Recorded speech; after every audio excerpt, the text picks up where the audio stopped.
মাসের প্রথম শুক্রবারে মীরার বাবা আফতাব নিজে বাজার করেন। তিনি চলে যান ধূপখোলার বাজারে। সেখানে বিক্রমপুরে তাজা মাছ আসে। তার স্বাদে অন্যরকম। বড় মাছের দাম এখন সঙ্গতির বাইরে চলে গেছে। তারপরও লোভে পড়ে হঠাৎ বড় মাছও কিনে ফেলে। গত মাসে নিউ মার্কেট কাঁচা বাজার থেকে মাঝারি সাইজের একটা চিতল মাছ কিনেছিলেন। তার স্বাদ এখনো মুখে লেগে আছে। আজ মাসের প্রথম শুক্রবার। আফতাব নাস্তা শেষ করে চায়ের কাপে চুমুক দিচ্ছে। তখন মীরা তার সামনে এসে দাঁড়ালো। মীরার বয়স 21। সে ঢাকা ইউনিভার্সিটিতে ইকোনমিক্স পড়ছে, 3rd ইয়ার। আফতাব বললেন, মা কিছু বলবি? মীরা বলল, আজ মাছ কিনতে যাবে না? যাব। কেন? এমনি জিজ্ঞেস করছি। বাবা, আমার খুব ইচ্ছে করে দেখি কিভাবে তুমি মাছ কেনো।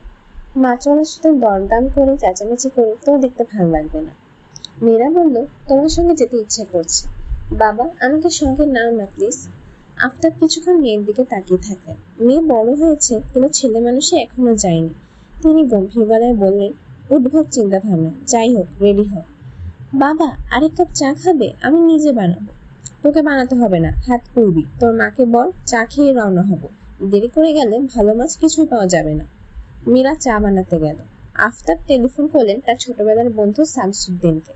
সংসারের অতি খুঁটিনাটি বিষয়েও তিনি তার বন্ধুকে না জানিয়ে পারেন না। হ্যালো শামসু, এমন বিপদে পড়েছি। কি বিপদ? মীরাকে নিয়ে বিপদ। সে আমার সঙ্গে ধূপখোলা মাছের বাজারে যাবে। ভালো তো, নিয়ে যাও। ছোটবেলায় এরকম যন্ত্রণা করতো। অফিসে যাব, গলা ছেড়ে কান্না, সঙ্গে যাবে। বাপ সোহাগী মেয়ে পেয়েছো। আমার বদমাইশটা কালো গাঁজা খেয়ে বাসায় ফিরেছে। তোমার ভাবি পালকের কাঠ খুলে পিটিয়েছে। রক্তারক্তি কাণ্ড। ছেলে ছেলে করে জীবন দিয়ে দিয়েছিল। আজমির শরীফে গিয়ে সুতা বেঁধে এসেছে ছেলের জন্য।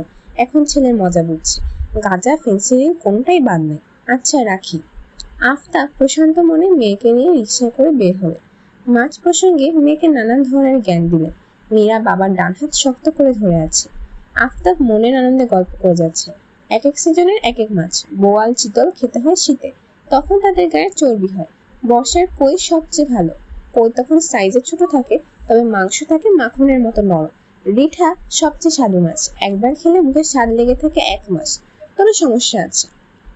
কি সমস্যা? মিঠা মাছ কিনতে হয় জীবন্ত, মরা মাছ বিশাল। মীরা বলল, আজ কি মাছ কিনবে বাবা? আজ তুই যাচ্ছিস, তোর পছন্দ কিনবো। তোর পছন্দ কি?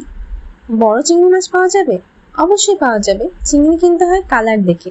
চিংড়ির গা হতে হবে সবুজ। বড় পাবদা মাছ কি পাওয়া যাবে বাবা? পদ্মার ফ্রেশ পাবদা মাছে